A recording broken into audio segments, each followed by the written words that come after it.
ಆಗಿರ್ಬೋದು. ಬನ್ನಿ ಹಾಗಿದ್ರೆ ಈ ನಕ್ಷತ್ರದಲ್ಲಿ ಹುಟ್ಟಿರ್ತಕ್ಕಂಥವ್ರು ಯಾವ ಉದ್ಯೋಗ ಮಾಡಿದ್ರೆ ಚೆನ್ನಾಗಿರ್ತದೆ, ಸಕ್ಸಸ್ ಸಿಗ್ತದೆ, ಅಥವಾ ಯಾವ ಉದ್ಯೋಗ ಆಲ್ಮೋಸ್ಟ್ ಆಲ್ ಇವರು ಮಾಡ್ತಾ ಇರ್ತಾರೆ ಅನ್ನುವಂಥ ಮಾಹಿತಿ ಕಡೆ ನಾವು ನೋಡೋದಾದ್ರೆ, ಈ ಚಿತ್ತಾ ನಕ್ಷತ್ರದವರು ಈ ಬಹುಜನ ಸಂಚಾರದ ವಿಭಾಗದಲ್ಲಿ ಕೆಲಸಗಳನ್ನು ಮಾಡ್ತಕ್ಕಂಥದ್ದು. ಆಮೇಲೆ ಉತ್ತಮ ಶಸ್ತ್ರಚಿಕಿತ್ಸಕರು ಆಗಿರ್ತಾರೆ, ಅಂದರೆ ಡಾಕ್ಟರ್ ಆಗಿರ್ತಾರೆ, ಅಥವಾ ಕಂಪ್ಯೂಟರ್ಗಳನ್ನು ತಯಾರು ಮಾಡ್ಬೋದು, ಅಥವಾ ಅದನ್ನು ಕಂಪ್ಯೂಟರಲ್ಲಿ ಎಲ್ಲವೂ ತಿಳಿದುಕೊಂಡಿರ್ತಕ್ಕಂಥವ್ರು ಆಗಿರ್ಬೋದು, ಅಥವಾ ಕಂಪ್ಯೂಟರ್ ವರ್ಕ್ ಆಗಿರ್ಬೋದು. ಆಮೇಲೆ ಇವರು ಬೇರೆ ಬೇರೆ ಜನಗಳ ಜೊತೆಯಲ್ಲಿ ಬೆರೆಯುವಂತಹ ಕೆಲಸಗಳನ್ನು ಮಾಡ್ತಕ್ಕಂಥದ್ದು, ಜನಗಳಿಗೆ ಅನುಕೂಲಕರವಾಗಿರ್ತಕ್ಕಂಥ ಕೆಲಸಗಳನ್ನು ಮಾಡಿಕೊಡುವಂತಹ ವೃತ್ತಿಯನ್ನು ಹೊಂದಿರ್ತಾರೆ.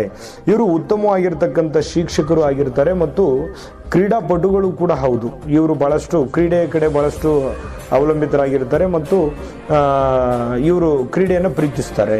ಇನ್ನು ಈ ಕ್ರೀಡಾ ಸಾಮಗ್ರಿಗಳನ್ನು ತಯಾರು ಮಾಡ್ತಕ್ಕಂಥ ಕೆಲಸಗಳನ್ನು ಮಾಡ್ಬೋದು ಒಂದಿಷ್ಟು ಜನ ಸಂಗೀತ, ಸಾಹಿತ್ಯ, ಶಿಕ್ಷಣ ಮತ್ತು ಈ ನಾಟಕ ರಂಗದಲ್ಲೂ ಕೂಡ ಒಂದಿಷ್ಟು ಜನ ಮಿಂಚುವಂತಹ ಸಾಧ್ಯತೆ ಕಂಡುಬರುತ್ತದೆ.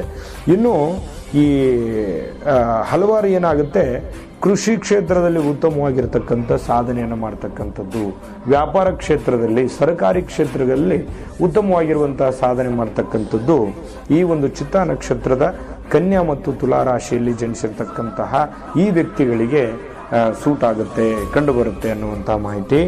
ಆಮೇಲೆ ಈ ಚಿತ್ತಾ ನಕ್ಷತ್ರದವರ ಒಂದು ಆರೋಗ್ಯವನ್ನು ನೋಡೋದಾದರೆ, ಇವರ ಆರೋಗ್ಯದಲ್ಲಿ ಸ್ವಲ್ಪ ವಿಪರೀತವಾಗಿರ್ತಕ್ಕಂತಹ ಸಮಸ್ಯೆಗಳು ಎದುರಾಗ್ತದೆ. ಸಣ್ಣ ಪುಟ್ಟ ವಿಚಾರದಲ್ಲಿ ಸಮಸ್ಯೆಗಳು ಇರ್ತವೆ ಆಗಾಗ.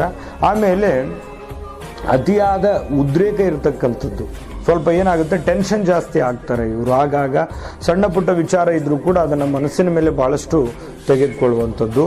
ಇನ್ನು ಅವಾಗವಾಗ